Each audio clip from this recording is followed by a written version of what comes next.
Today's February 1st, 2023, and I'm in the greenhouse getting things cleaned up, about to get ready to start some seeds.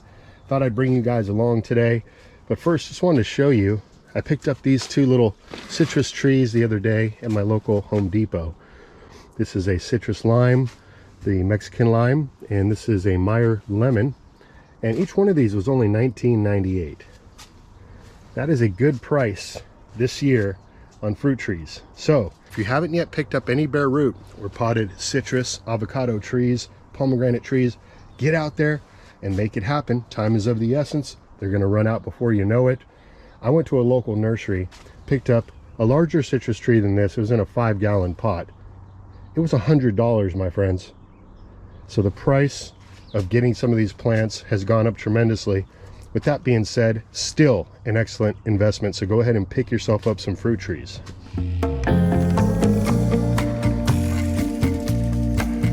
Anyway, I'm not quite ready to get these in the ground. We've still got some freezing temperatures coming in.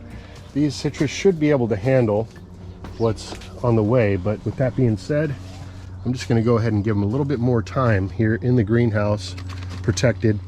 Now, when I bought this tree, I did notice a couple of the limbs here were broken, but I still opted for this plant just because the structure here off the trunk was so nice compared to what else was available. So I'm just going to quickly prune off the damaged limbs. And that looks good.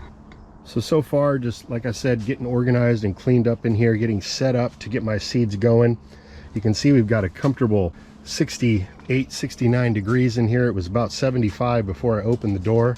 Nice and cozy in here. It's a bit nippy, chilly outside, so one of the benefits of having a greenhouse is those extended hours that you can pleasurably work on your gardening activities. You can see I've got some homemade seed starting mix here. This is actually a batch that I made last year. I've got plenty left over. If you're interested in seeing how to put something like this together, it'll save you a bunch of money. Check down below in the description box. I'll leave a link to that video. Before we get started, everybody, I want to give you a quick update on Lovely the cat. She's not used to being in the greenhouse, if she's wondering what's going on, but Lovely is doing wonderful. She's a mostly indoor cat right now, being as it's winter time, but she's all healed up, guys. She's got a little bit of missing fur here where she had all that scabbing and scarring before, but she's doing wonderful. She's an amazing cat, and let's see where she goes. You want to jump down? Go ahead. There she goes. So Lovely has spotted Matilda Jean, and Matilda doesn't seem very concerned, and that's because they've met before. Lovely's interested, but she's been leaving the chicken alone. She's been getting along very well with the dogs, and there she goes.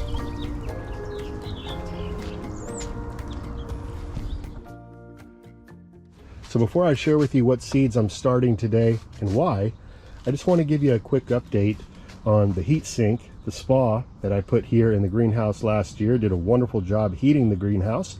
This year I have yet to turn on the spa and heat it up, and that's primarily because I don't have any seedlings going as of yet, and December, January are typically the coldest months, so it's the most expensive to keep the thing running at its top temperature during those months. But if we flip it on about mid-February, go into April with it, we can enjoy it during that time and get the benefit of that heat while our seedlings are getting going. But even without it running, it is getting warmed up from the sun throughout the day and dispersing some of that heat, still working as a heat sink, just not as hot.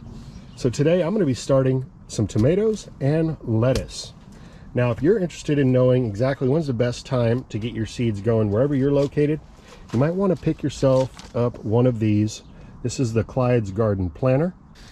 And all you do is you slide the insert here and you align the red line with the date wherever your last frost date typically falls. And that's going to give you all this information where you have SI, which stands for Start Indoors, and FP, which is First Planting directly in the ground. And it has all your most common vegetables here.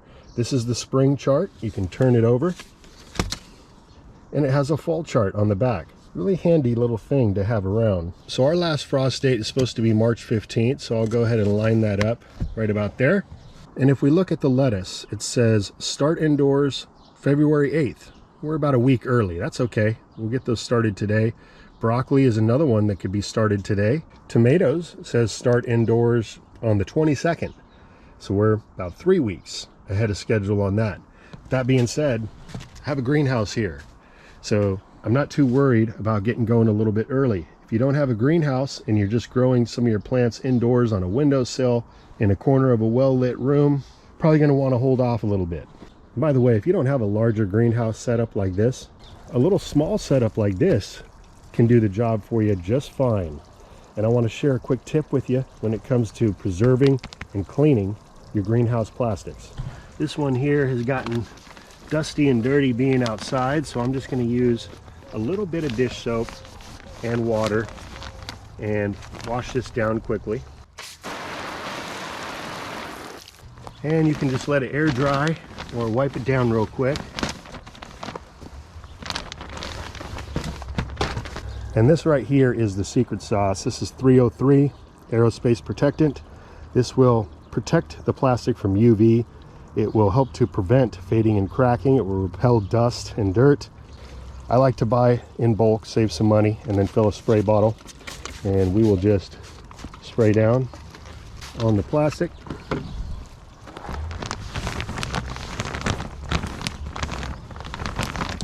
And wipe it down with a soft cloth. I'm using a microfiber cloth here. This will undoubtedly prolong the life of your greenhouse plastics.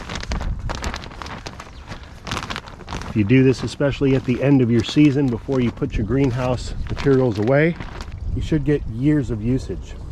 And a little greenhouse like this, 20 bucks.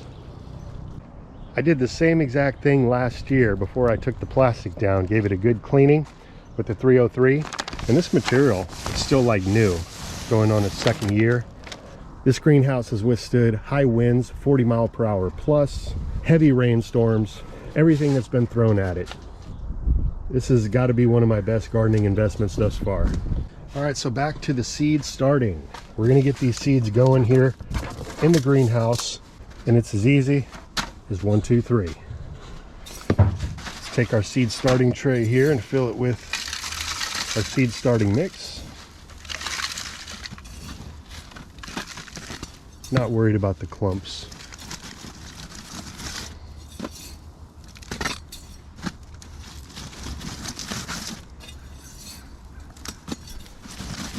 And you don't want any large clumps towards the surface, especially with smaller seed like lettuce. Just like dust in the wind. And we'll pre-moisten the seed tray. And if you got yourself a good seed starting mix, that water should just soak right into your medium. If the medium is repelling the water and it's creating puddles on top, you're going to want to watch the seed starting mix video that I made. Shares with you a tip that's going to take care of that. Just going to open up the seed pack, and I'm going to tap a couple seeds into each square.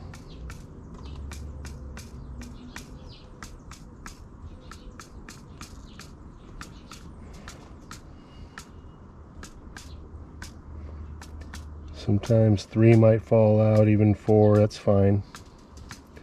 We can thin out later. There's an abundance of seeds. It's better to have too many sprouts and thin out than to have a plant cell here that doesn't produce a plant. It wasted the space and time. Still got a lot of seed in there.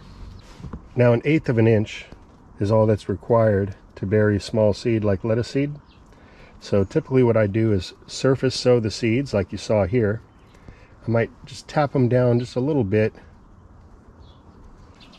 And now I'm just going to water these in using a little spray nozzle. And that's how we're going to cover them with the soil. Just barely covered. This really mimics how it would happen in nature. You got some rains coming in, the seed floods, gets covered with a little bit of dirt, sprouts up a new plant. What you don't want to do is bury your lettuce seed too deep, and this is going to mitigate that problem. So so those are now watered in. If you do want to sprinkle just a little bit of soil on top, like so, that will not hurt anything at all. And I'm using this battery powered pump sprayer by Field King. I use this for all sorts of gardening applications. So we'll give it a second little soak.